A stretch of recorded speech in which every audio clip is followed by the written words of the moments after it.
தங்கச்சி, பணம்ன உடனே இந்த பாசம் எல்லாம் பறந்து போயிடுச்சு பத்தியா? சும்மா ஒரு பேச்சுக்காகவாவது எனக்கு பணமான பெருசு, நீ தப்பிச்சு போயிடு அப்படின்னு ஒரு வார்த்தையாவது சொன்னியம்மா. இதுக்கே வெக்கப்படுறேன்.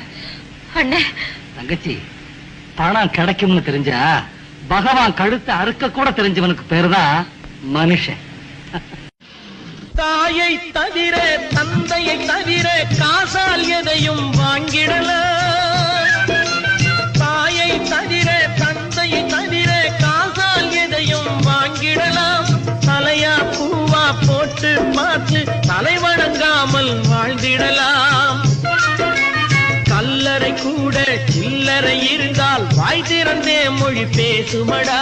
கல்லறை கூட சில்லறை இருந்தால் வாய் திறந்தே மொழி பேசுமடா. இல்லாதவன் சொல் சபையேறாமல் ஏளனமாக போகுமடா. காசேதான் கடவுளப்பா.